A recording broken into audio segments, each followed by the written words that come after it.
Mesdames, Messieurs, bonjour et bienvenue dans Idée. Aujourd'hui, Idée va parler de nos faiblesses et leur gestion. Notre invité, pour que nous puissions savoir ce que c'est que nos faiblesses et comment les gérer, Madame Agbo Sami Aïma Afiwa, elle est conseillère pédagogique, vous la connaissez. Madame, bonjour. Bonjour, Monsieur Condor. Vous êtes dans Idée? Oui. Et dans Idée, cette émission que nous apprécions tant, parce que c'est une émission qui donne le meilleur de soi pour que la vie soit vivable autour de soi et que l'on ait une identité. Une émission qui donne des idées pour que nous puissions vraiment vivre ensemble. Donc, merci pour tout ce que vous faites. C'est moi qui vous remercie d'avoir accepté une fois encore notre invitation. J'ai proposé qu'on parle aujourd'hui de nos faiblesses et leur gestion. Oui. Est-ce que vous pouvez vous retrouver? Effectivement, puisque je suis dans les comportements, les sciences comportementales, le thème est pratique. Est pratique. Oui. Bon, voilà. Et la toute première question, quand on dit les faiblesses humaines, on fait allusion à quoi? Ah oui. Quand nous parlons de faiblesse, comme le mot le dit, on pense à des incapacités, on pense à des défauts et on pense à tout ce qui attire sur nous la honte, c'est-à-dire que tout ce que nous faisons, que nous-mêmes nous n'aimons pas et que peut-être les autres aussi n'aiment pas. Tout ce qui ralentit notre succès dans la vie ou la réussite d'un projet ou de toute chose, d'une relation. Voilà, nous allons surtout parler des comportements à ce niveau parce qu'on peut avoir des faiblesses intellectuelles, on peut avoir des faiblesses physiques, mais nous allons parler plus des faiblesses comportementales et peut-être des autres faiblesses. Donc, c'est quand je suis là, je fais quelque chose et j'ai même honte de le dire. C'est vrai, les faiblesses, on ne les hésite pas. Vous ne pouvez pas voir quelqu'un qui va venir dire « Ah, moi, je mens, hein. Vous me voyez ici, là, je suis très paresseux. » Non, c'est des choses qu'on tend à cacher parce qu'on se dit qu'il ne faudrait pas que les gens sachent. Et c'est des choses avec lesquelles nous dealons nous-mêmes parce que nous ne sommes pas fiers quand nous sommes dans nos faiblesses. Au contraire, nous sommes très fiers quand nous sommes dans nos forces et nous exhibons les forces et nous cachons les faiblesses. Donc, quand on dit par exemple à quelqu'un qu'il est faible, ça veut dire qu'il a une faiblesse, ça veut dire qu'il a quelque chose qui n'est pas dans son intérêt en fait, et ni dans l'intérêt des autres. Généralement, on qualifie d'une personne bonne quand là, ça c'est une bonne personne et ça veut dire que la personne, on pense que la personne a beaucoup de qualités. Donc c'est les qualités ou les forces qui font d'une personne une la bonne ou la désirée. Mais quand on a trop de lacunes, quand on a des choses qu'il ne faut pas faire qu'on fait généralement, on parle de mauvaise personne. Quand on dit que là, c'est la mauvaise personne, ça veut dire que la personne a tellement de faiblesse ou bien par rapport au domaine dans lequel on se situe, cette personne n'a pas des capacités pouvant l'amener à pouvoir, je ne sais pas, s'éclore, s'épanouir ou bien à pouvoir démontrer ses capacités. En ce moment, on dit que c'est une mauvaise personne juste parce que cette personne a des faiblesses. Donc c'est ça les faiblesses. Si on peut le dire ainsi, tout ce qui nous attire le mépris sur nous, tout ce qui attire l'échec, tout ce qui attire la honte, c'est ça une faiblesse. Voilà. Et je peux aussi dire que on peut avoir, comme je viens de le dire, des faiblesses par rapport au comportement, c'est-à-dire notre façon de faire. Quand nous avons trop peur, c'est une faiblesse. Quand par exemple, même quand nous mangeons trop, c'est une faiblesse. Quand par exemple, nous mentons, nous faisons des choses qu'on ne doit pas faire, c'est une faiblesse. Mais il y a des faiblesses, par exemple, qui constituent des handicaps. Par exemple, quelqu'un qui est né avec un handicap, au fait, c'est presque une faiblesse, ou bien ça attire des faiblesses, voilà ce que je voulais dire. Ce n'est pas une faiblesse, mais ça attire des faiblesses. Quand quelqu'un, par exemple, sur le plan intellectuel, n'est pas tellement ce qu'il faut, la personne a des tares, on peut dire que ces tares peuvent attirer une faiblesse. Donc, il y a ces genres de faiblesses, mais nous parlons ici des faiblesses liées surtout au comportement. Oui, la toute première question est de savoir, est-ce que nos faiblesses sont d'ordre inné ou acquis? Oui. Nos faiblesses peuvent être d'ordre inné ou d'autres acquis. Une faiblesse qui est liée à un handicap, vous ne pouvez rien faire, c'est naturel, c'est la nature qui vous l'a donné. Par exemple, quelqu'un qui a une déficience mentale, par exemple un autiste, on peut dire que c'est naturellement que cette personne a cet art qui lui confère des faiblesses, des défis à relever. Quand par exemple c'est dû à un tempérament, supposons que je sois flegmatique de nature, de tempérament, ça veut dire que je suis né flegmatique. Donc tout ce que je fais est en ralenti. Je pense en ralenti, j'agis, mes gestes sont en ralenti, mes comportements, je n'ai pas d'audace. Tout ça est en ralenti. Ça c'est une faiblesse qui est innée. Je ne l'ai pas acheté quelque part. Je ne l'ai pas désiré et je dois faire avec toute ma vie et c'est des défis à relever. Et je peux déjà dire que les faiblesses, comme nous venons de le dire, peuvent être considérées comme une fatalité ou bien des défis à relever. Toutes ces faiblesses dont nous parlons peuvent être considérées par les détenteurs comme des défis ou comme des tas. Et il y a aussi, on peut acquérir des faiblesses à travers l'éducation. Quand par exemple dans ma maison, ma maman me dit on ne regarde pas le visage d'un étranger, on ne regarde pas le visage ce n'est pas bon, c'est impoli.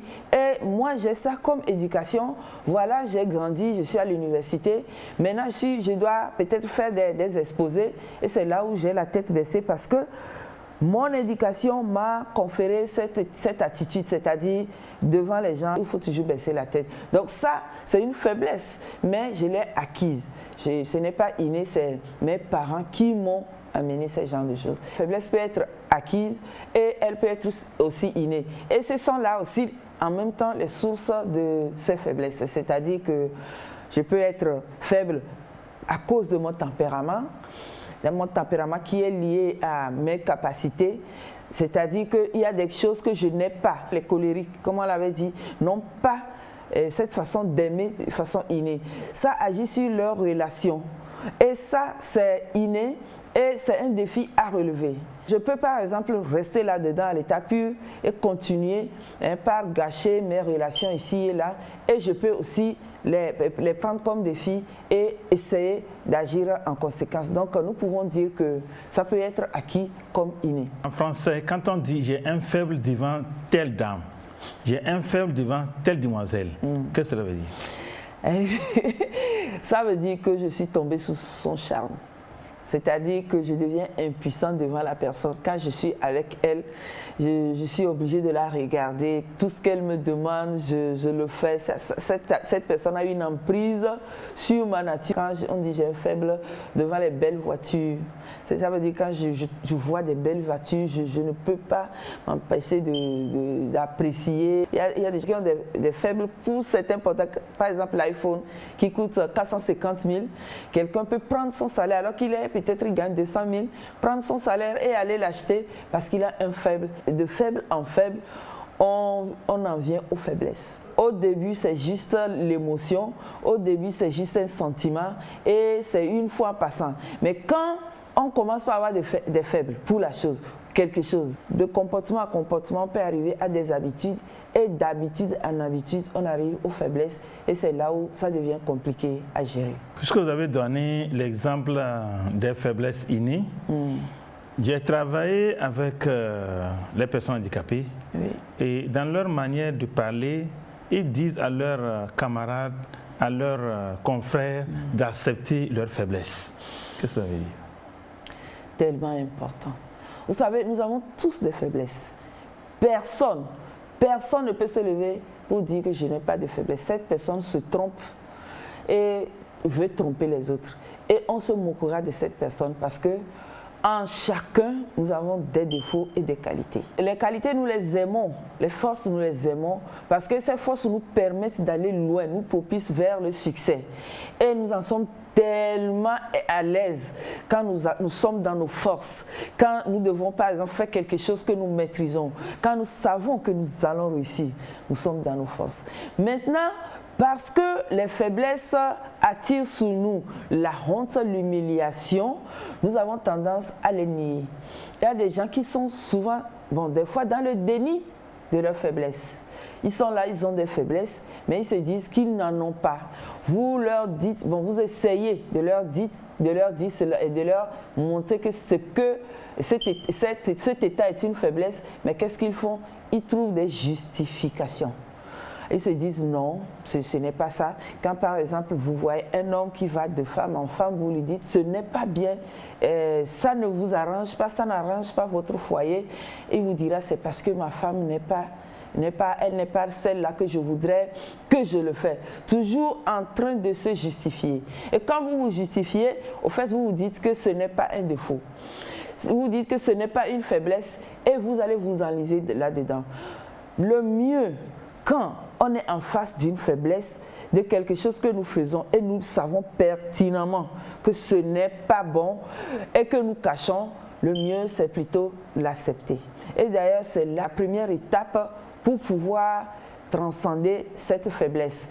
Vous ne l'acceptez pas, vous allez la traîner toute votre vie et un jour ça va s'exploser devant tout le monde. Ce que vous cachez, un jour, vous verrez, ça va s'exploser. Vous êtes un comptable. Vous prenez de temps en temps de l'argent de l'entreprise et vous vous dites que c'est parce que mon salaire ne me suffit pas. Vous justifiez votre faiblesse. Et un jour, ce ne sera plus une faiblesse, mais ce sera un délit. Donc, les faiblesses, nous devons les accepter d'abord. Donc, tous ceux qui disent dans le monde du handicap que le handicap doit être accepté, je crois que c'est la meilleure des choses. Je suis handicapé, je n'ai pas, par exemple, un pied. Il faudrait que d'abord je l'accepte. Et maintenant que je vois autour de ce défaut, quels sont les défis qui pourront m'amener à transformer cette faiblesse en une force. On connaît des aveugles qui sont des conférenciers. On connaît des aveugles qui sont des médecins. On connaît des aveugles qui ont leur doctorat.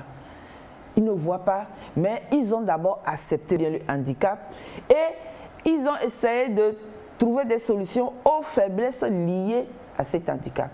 C'est comme ça que, de par notre éducation, de par notre rang social, nous avons toujours des handicaps. Si par exemple je suis né dans une famille de moins aisée, de pauvres, c'est déjà un handicap pour moi qui me confère des faiblesses.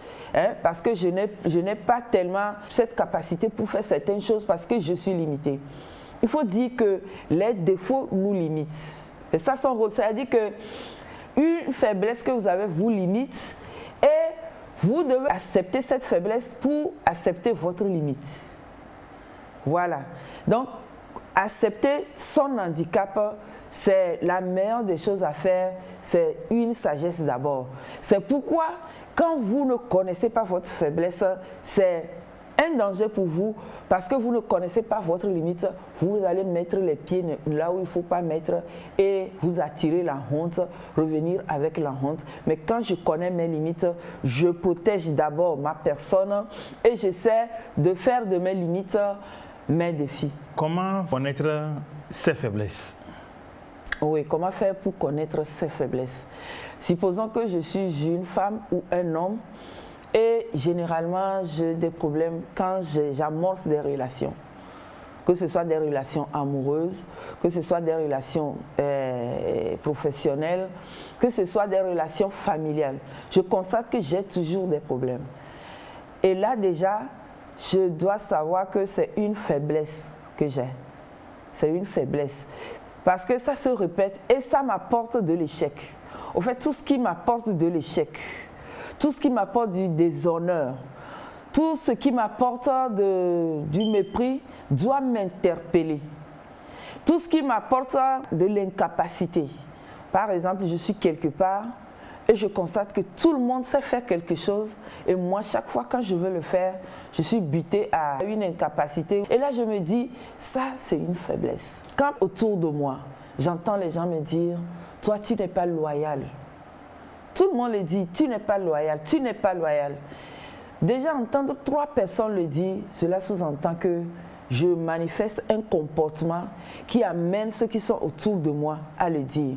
Point n'est besoin de rentrer dans le déni pour dire que c'est parce qu'on m'en veut ou bien on me persécute. C'est vrai, on peut me persécuter par rapport à quelque chose une fois, deux fois, la troisième fois, il faut se demander qu'est-ce qui ne va pas. C'est en ce moment qu'on commence par déceler ces faiblesses. Mais les faiblesses, quand même, ce n'est pas quelque chose qu'on ne peut pas voir, qu'on doit voir au microscope. Hein.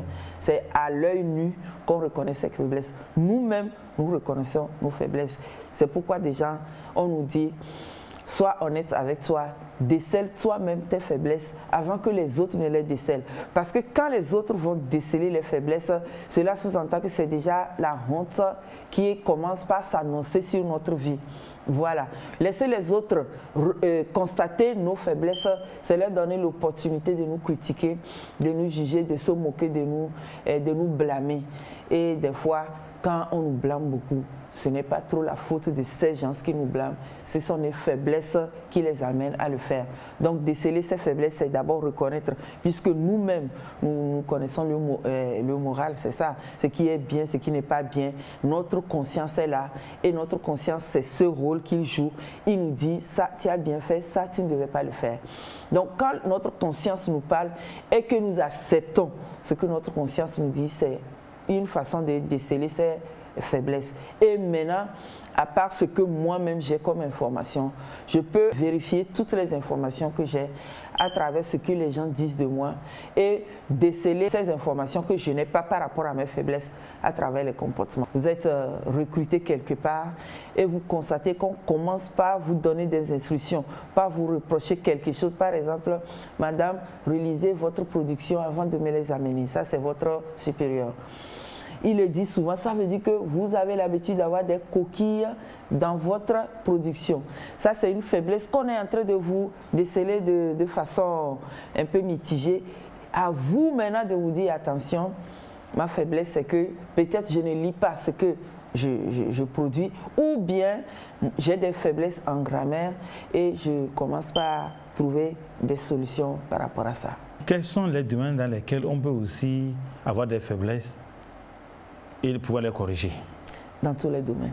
Dans tous les domaines? Oui, dans tous les domaines. Une faiblesse, ce n'est pas le contraire d'une force. C'est-à-dire qu'il y a des gens qui mettent les faiblesses ici et les forces ici. Non. Une faiblesse, au fait, c'est la mal-utilisation des forces.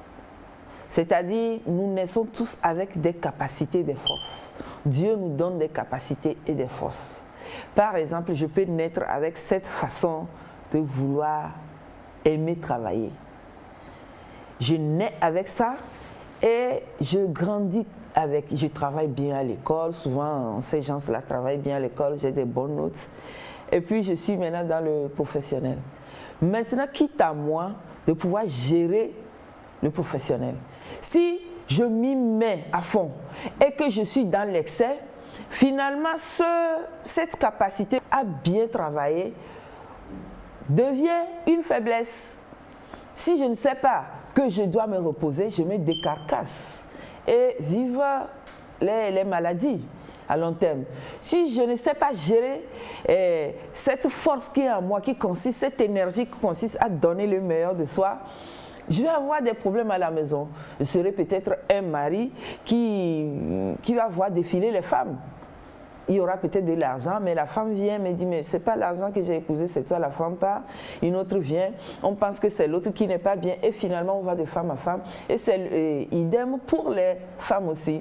Donc quelque chose qui est une capacité ou bien une force, quand elle n'est pas gérée, de même quand Dieu me donne cette capacité de travailler, et que je sous-estime cette capacité, que je n'en fais pas usage, je vais rentrer dans la paresse.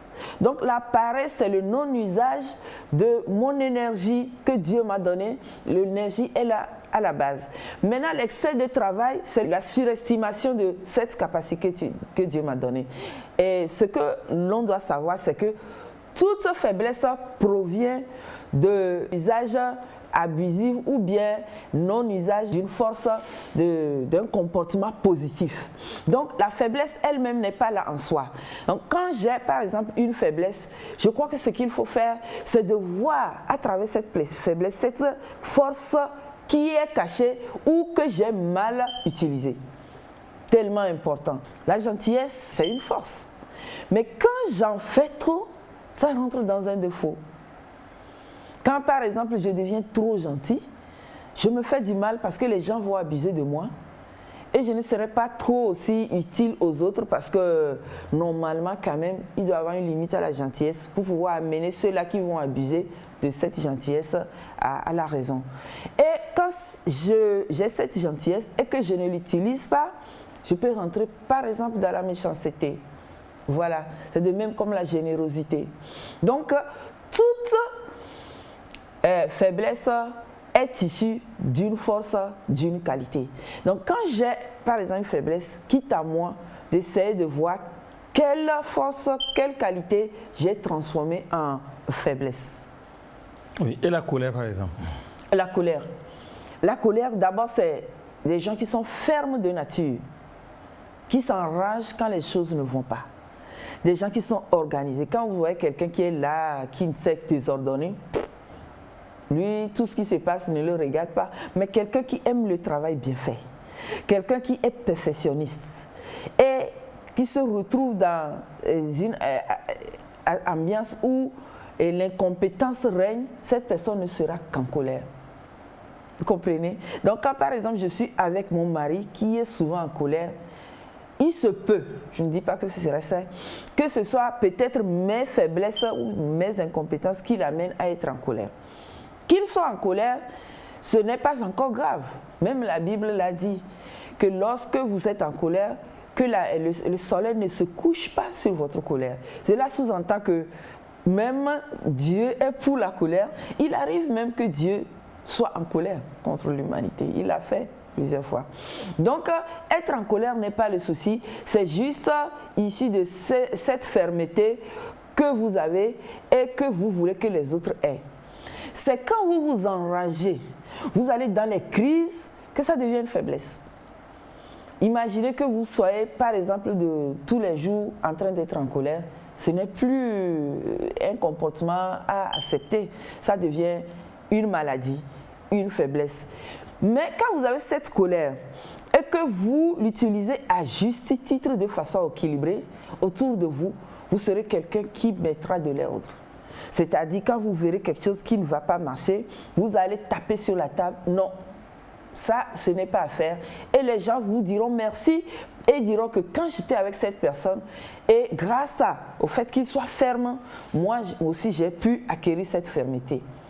C'est les crises, c'est l'excès des choses. Au fait, quand on est dans l'équilibre, on n'a pas de problème. Quand on est dans l'équilibre, en face de toute force ou bien toute capacité, on n'a pas de problème. C'est le déséquilibre, l'excès ou bien le manque qui fera qu'on parlera de faiblesse. Donc, vous avez beaucoup de faiblesse, cela sous-entend que vous avez en vous beaucoup de forces qui ont été mal utilisées et ce n'est pas encore fini pour vous. Vous pouvez vous relever et chercher les forces à travers votre faiblesse. Dans le domaine social? Dans le domaine social, quand par exemple je suis généreuse, bienveillante de nature, c'est bien quand il y a l'équilibre. Mais quand il y a le déséquilibre, ça devient autre chose. Que je sois altruiste, c'est bon. Je veux que les choses marchent, je veux aider les gens, je veux faire ceci, c'est bon. Mais quand je commence par le faire, peut-être pour satisfaire mon ego, donc je suis dans l'excès. Vous allez me voir en train de faire de la bienveillance, de bonnes choses, mais pour récolter les fruits.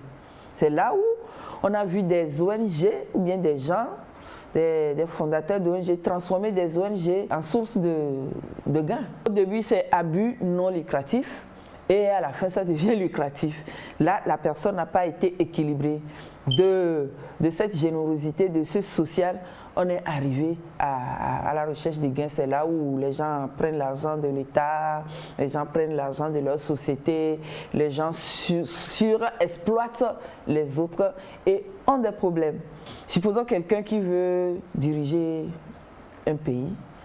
Généralement, ces gens viennent avec tout un plan qui puisse amener la société à pouvoir s'en sortir. Mais quand on lui dit par exemple, monsieur, vous êtes dictateur, il se peut qu'il ne comprenne pas parce que lui, il est venu avec son idée sociale de pouvoir aider sa société. Mais le fait est que peut-être en allant entre-temps, il y a eu un déséquilibre.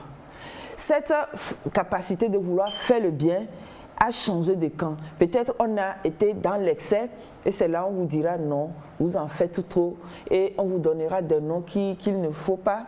Et ou bien vous n'êtes pas dans l'excès et on va penser que vous êtes trop laxiste et que vous n'avez pas les choses en main.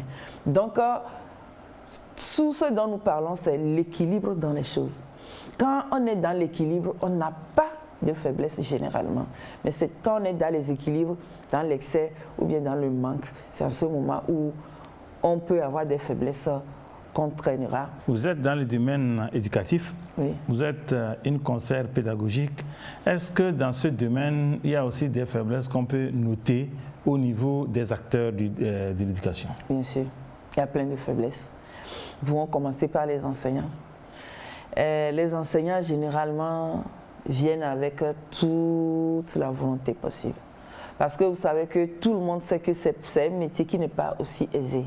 Et quand vous voyez quelqu'un, par exemple, passer un concours, on se dit que la personne vient pas pour l'argent, mais vient pour donner des connaissances. Maintenant, vous êtes dans l'enseignement et l'équilibre consiste maintenant à pouvoir amener les enfants vers la vision de l'État, vers le programme défini.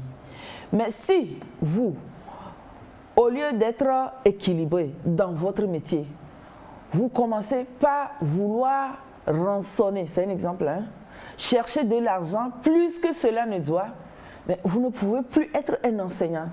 Parce que généralement, l'enseignant, c'est quelqu'un qui donne. C'est en quelque sorte, c'est vrai, on doit vivre de son métier. Et l'État doit reconnaître quand même que l'enseignement est un métier où il faut vraiment être regardant, non seulement ça, mais il faut mettre les enseignants à l'aise. Ça, l'État doit le reconnaître. Mais ce qui est bien, c'est quand l'enseignant sait que c'est sacerdotal. C'est une vocation. Et comme tel, je le fais d'abord moi-même comme une vocation avant de penser à ce que je dois gagner.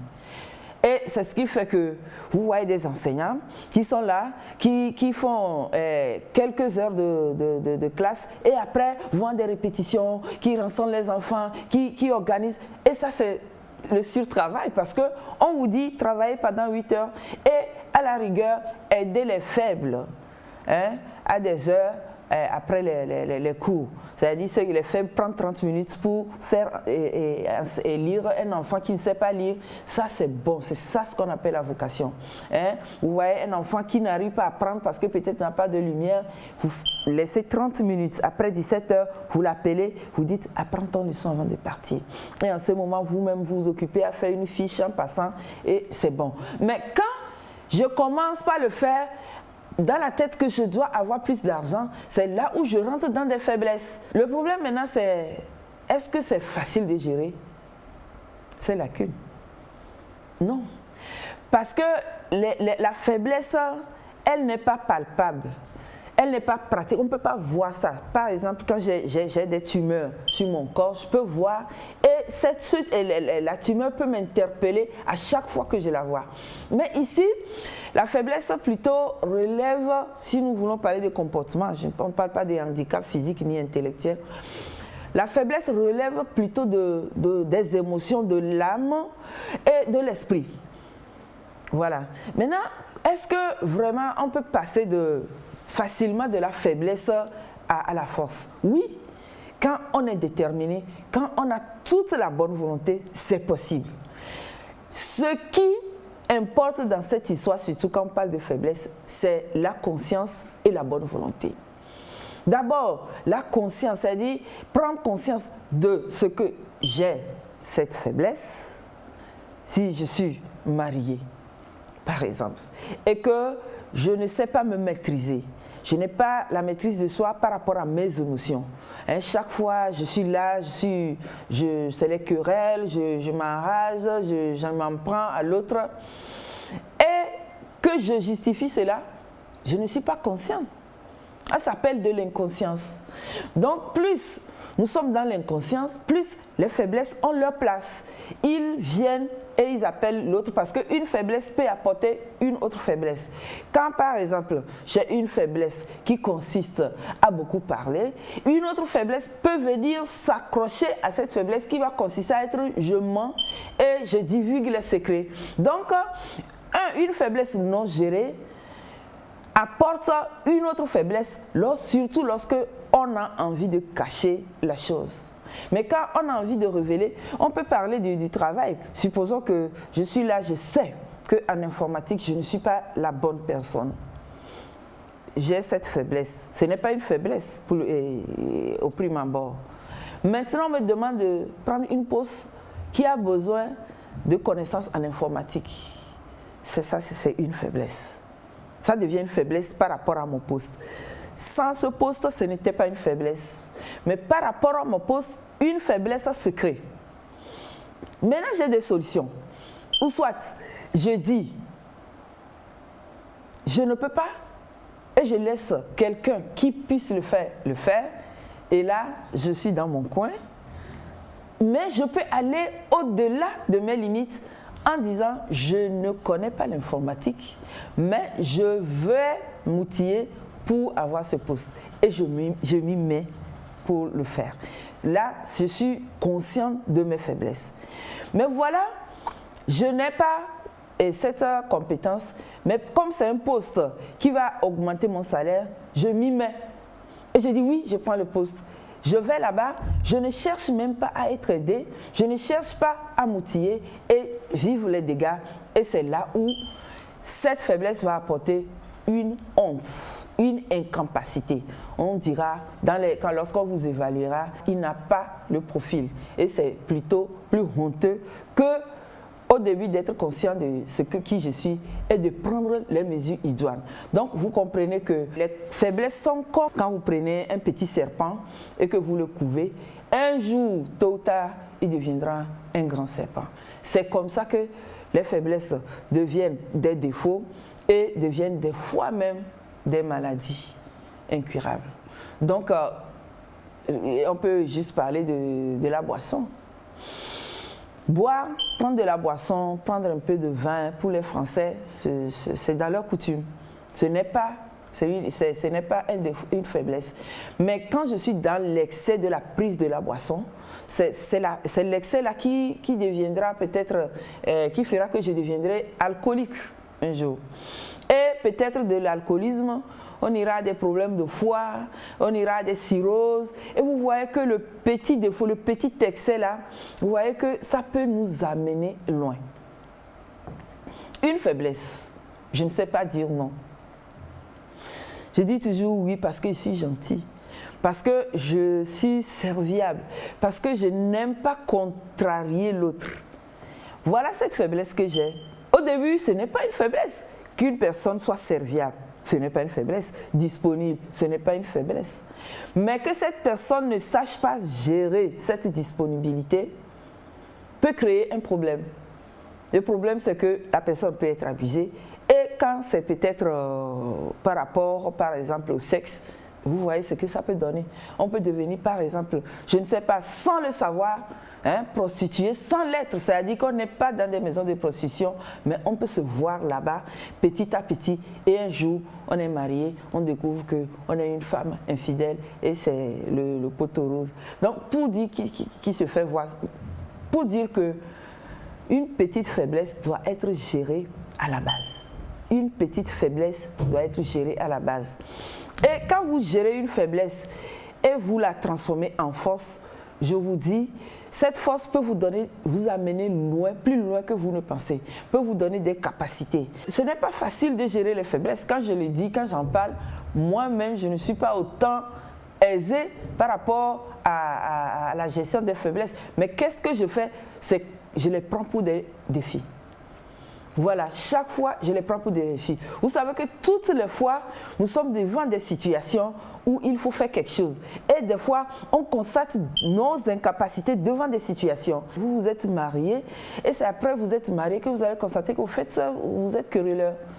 Comme vous n'avez pas vécu dans une situation qui puisse vous amener à développer peut-être la querelle, vous ne l'avez jamais su. Vous voilà devant un défi, une faiblesse, et le plus tôt possible, on se dit, ah attention, ce défi, je dois le gérer. Et c'est là où la bonne volonté et la conscience a sa valeur. Personne ne peut aider l'autre à sortir d'une faiblesse si cette personne même n'en est pas conscient. C'est ce qui est difficile. Quand par exemple, j'ai faim, on peut me donner à manger. Quand par exemple, je ne sais pas, j'ai besoin de boulot, quelqu'un peut le faire. Mais pour changer une faiblesse inhérente, c'est moi-même qui dois le faire. C'est là où je suis confronté à moi-même et à ma bonne volonté. Et là, je voudrais dire que ça va au-delà même de sa capacité. C'est là où il faut faire appel au divin. Parce que seul, on ne peut pas s'en sortir. Seul, on ne peut pas s'en sortir. C'est pourquoi nous disons souvent qu'il faut être tolérant autour de soi. Quand on n'est pas tolérant, on ne peut pas accepter ses défauts et accepter les défauts des autres. La tolérance est tellement importante pour soi et pour l'autre en matière de gestion des faiblesses. Donc, je suis tolérante et je me dis, voilà, je sais que je vole. Je sais que je suis un peu paresseuse. Mais je l'accepte d'abord et après, je me dis, il faudrait que j'y arrive. Et ça, c'est là où les défis sont lancés. Et en matière de défis, il faut maintenant, quand on constate qu'on n'y arrive pas, faire recours peut-être à l'autre, à quelqu'un d'autre extérieur à nous, ou bien faire recours au divin. Et le divin nous aide énormément. Effectivement, le divin sauve énormément. Dans quel sens? Supposons que je sois conscient de mes faiblesses. Ça, c'est un pas, un grand pas. Et que je constate que toujours je n'arrive pas. Par exemple, je suis souvent en retard. Et j'ai fait de mon mieux. J'ai cherché des solutions, je n'ai pas trouvé. Je n'y arrive pas. Je peux commencer par joindre à ma bataille le divin, c'est-à-dire la méditation. Que je me lève, que je me dise, Dieu, le matin, Dieu, je voudrais vraiment que cette faiblesse s'en aille. Parce que cette faiblesse me cause énormément de dégâts. Au fait, les faiblesses causent des dégâts à notre propre personne et à tous ceux qui sont autour de nous. Quand j'ai une faiblesse, en même temps, c'est moi-même qui suis dérangée parce que je ne suis pas fière de moi-même. Quand j'ai des faiblesses à traîner, je ne parle pas de handicap. Je parle de faiblesse. Il y a une différence. Quand c'est un handicap qui n'est pas lié à nous-mêmes, on n'a pas honte. Il n'y a pas de problème. On gère. Mais quand c'est une faiblesse liée, par exemple, à mon comportement, à mes incapacités, déjà, je n'en suis pas fière. Je voudrais être plutôt comme l'autre. Mais l'autre n'est pas moi. Donc, je suis moi-même, j'accepte. Mais je suis déjà dérangée. Qu'est-ce que la faiblesse aussi peut faire? Ça peut créer des problèmes autour de moi. Ma faiblesse peut créer des soucis autour de moi. Les faiblesses et tempéraments. Est-ce que, tel que chacun a son tempérament, est-ce que chaque tempérament aussi peut avoir des faiblesses pour ceux-là qui sont de ce tempérament? Oui. Et ce n'est pas peu, mais c'est doigt. C'est-à-dire, du coup, lorsqu'on a un tempérament, ce tempérament a ses faiblesses et ses forces. Le tempérament a toujours ses faiblesses et ses forces. Donc, souvent, quand vous lisez les livres liés au tempérament, vous allez voir qu'ils font souvent des listes des faiblesses liées au tempérament et des forces liées au tempérament. Et c'est ce que nous appelons les faiblesses innées. Les faiblesses innées. Je suis là, je suis quelqu'un qui est, je ne sais pas, très fougueuse. Oui, c'est bien. La fougue, ça permet de travailler. Ça, c'est un tempérament. Mais quand j'en mets dans l'excès, c'est là où je commence par surexploiter les autres autour de moi, surexploiter mon corps. Donc, à chaque tempérament, c'est faiblesse. Et quand je suis, par exemple, sanguin, ma faiblesse, c'est l'amour. Vous ne pouvez pas imaginer que l'amour peut devenir une faiblesse. C'est-à-dire, c'est à la base quelque chose qui est bien, j'aime tout le monde, j'aime et je veux être aimé. Mais le mal usage de l'amour m'amène dans des difficultés, dans des problèmes. Je suis abusée, des fois j'en fais trop, des fois je veux aimer tout le monde, et toutes les femmes, et c'est là où j'ai des soucis. Donc, de force, je reviens aux faiblesses. Les faiblesses sont toujours liées aux forces. Donc, quand il y a beaucoup de faiblesses, ce n'est pas encore un mal. C'est des atouts, c'est des potentiels que tu peux transformer en force, des capacités que tu peux transformer en force. Donc, pour conclure, c'est que à chaque tempérament, il y a forcément des faiblesses. Et des fois, ces faiblesses ne sont pas nos fautes. Nous naissons avec. Mais ce que la nature nous demande, c'est d'essayer de faire de ces faiblesses des forces. Si je prends le cas d'un colérique, oui. Quelles sont ses forces et quelles sont ses faiblesses? Oui, le colérique, par exemple, ses forces, c'est quelqu'un c'est un jusqu'au-boutiste. Quand il commence quelque chose, il va jusqu'au bout. Il n'a pas peur de l'action. Il n'a pas peur de faire. Il est dans le faire et en plein.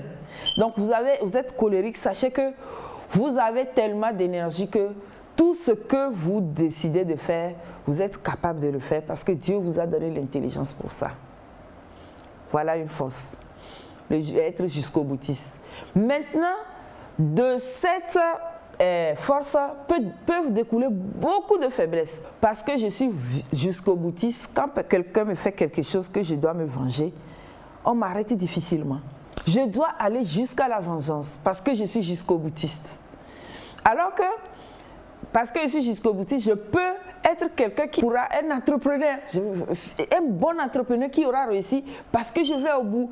Mais parce que j'ai mal utilisé ça, me voici maintenant dans les crimes, etc. Parce qu'on m'a fait quelque chose et je ne peux pas me venger. Parce que je suis jusqu'au boutiste, quand je vois les gens autour de moi qui démissionnent, je ne les supporte pas. C'est-à-dire des gens qui sont faibles, qui ne savent pas aller jusqu'au bout, je ne les supporte pas. Je ne suis pas tolérant. Parce que je suis jusqu'au boutiste, je dois amener les autres. C'est-à-dire, je me dis que je dois amener les autres jusqu'au bout. Qu'ils soient malades, qu'ils aient des incapacités, ça ne me regarde pas. Je les surexploite et je les amène jusqu'au bout sans tenir compte de leur morale et de leur mental. Donc, vous voyez, une qualité qui devient comme ça, qui génère beaucoup de faiblesses. Supposons que vous êtes dans l'administration. Oui. Dans l'administration, l'heure de travail s'arrête à 17h30. Oui. Vous êtes affecté chez un directeur. Oui. Il n'est pas encore 20h, il ne vous lâche pas. La probabilité est forte que ce directeur soit colérique. Mais les colériques travaillent même jusqu'à 22h, ça ne le gêne pas. Mais vous êtes sous lui. Et lui, il a cette faiblesse. Je crois que, humblement, on peut lui expliquer que nous n'avons pas cette capacité et qu'il souffre de ce que nous puissions partir au moins quelques minutes après la fin des heures de travail.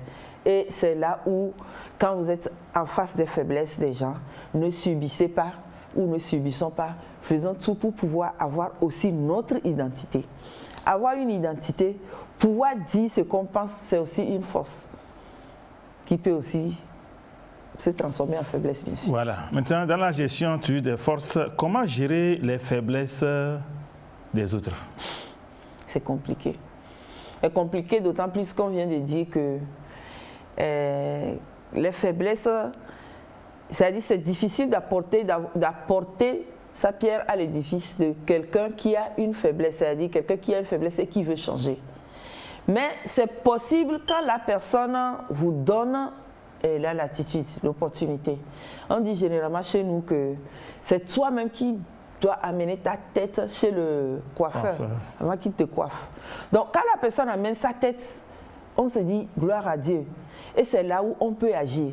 Et on peut agir d'abord en priant pour cette personne. Généralement, moi, je commence par la prière. Comme je sais que les comportements sont spirituels, ils ne sont pas matériels, voilà.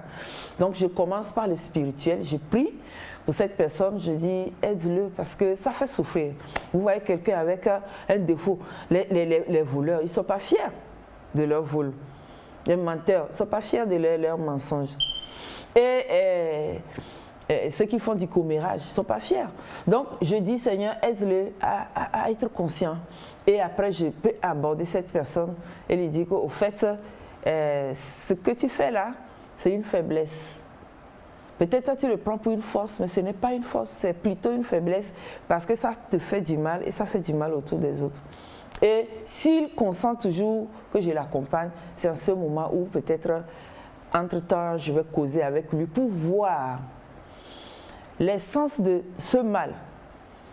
Je peux vous dire qu'il y a des maux, des faiblesses qui sont issus de tout ce que nous avons vécu.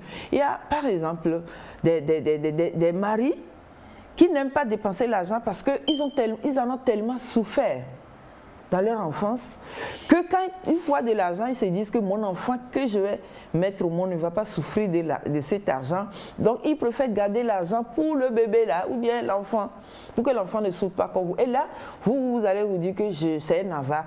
Non, c'est peut-être son histoire qui lui confère cette faiblesse.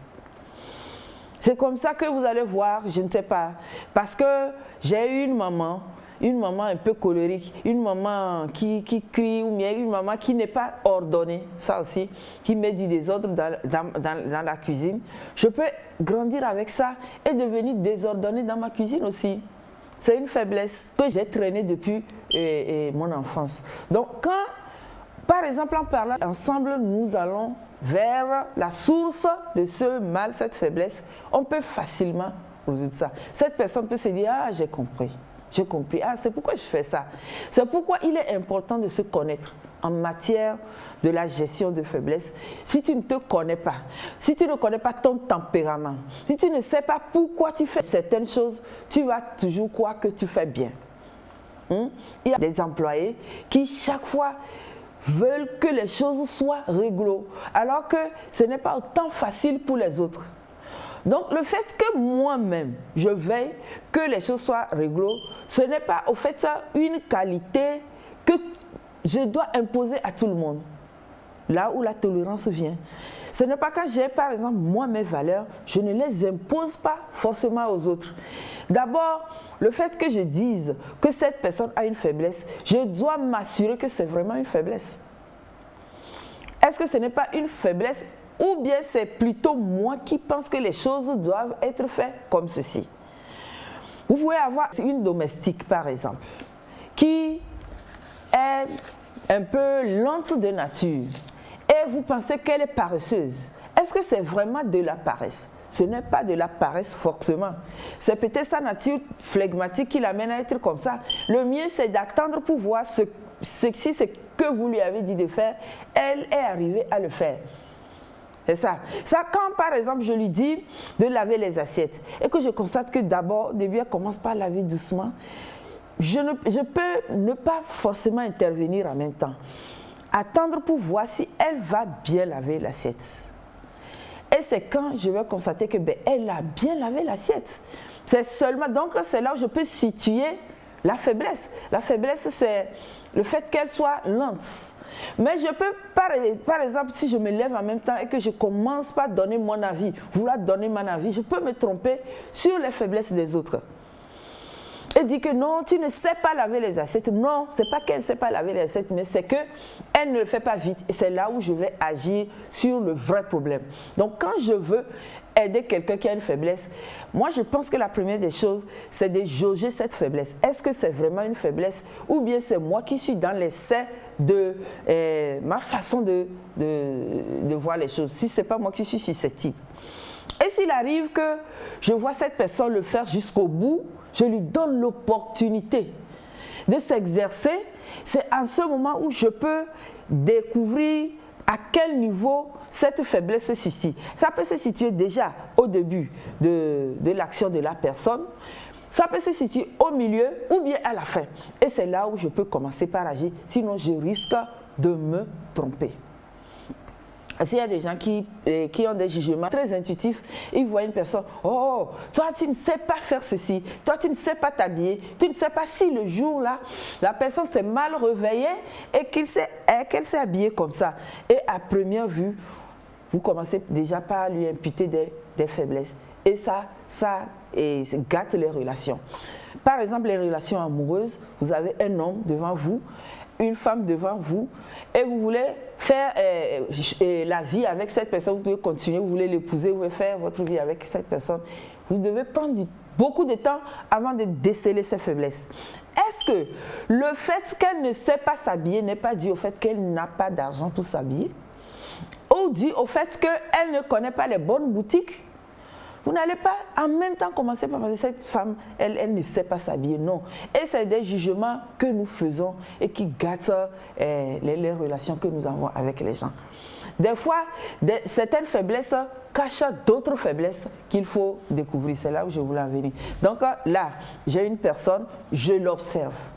Sans observation, je ne peux pas dire qu'elle a des faiblesses. Merci Madame Agbo Aïma Afiwa. J'aurais voulu vous garder une fois encore. Malheureusement, le temps qu'on nous a imparti est largement dépassé. La régie nous fait déjà signe qu'il est l'heure pour aller à d'autres émissions. Ainsi, ce que je peux faire, c'est de vous laisser quelques secondes pour votre message de fin. Merci beaucoup. Je crois que nous avons dit, nous voulons un peu nous résumer. Les faiblesses, c'est vrai, ce n'est pas bien, ça attire la honte. Donc, nous devons tout faire pour dealer avec les faiblesses, c'est-à-dire décider, prendre une faiblesse et décider de changer cette faiblesse. Et ça, c'est moi seul qui peux le faire. Et si je n'y arrive pas, certainement la main de Dieu est là. Et à travers mes méditations, je peux chaque fois demander à Dieu de me donner cette capacité pour changer mes défauts. Et dites-vous que vous en aurez jusqu'à la fin de votre vie. Parce qu'à chaque défi, il y a toujours des faiblesses à relever. À chaque défi, c'est pourquoi on dit que c'est la somme de nos échecs qui feront notre succès.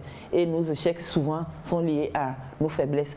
Plus nous gérons les faiblesses, plus nous avons moins d'échecs et plus nous avons des relations épanouies, plus le monde va bien. Merci Madame Agbo. Si l'émission Idée vous fait encore appel la prochaine fois, vous serez là? Je serai toujours là. Merci beaucoup.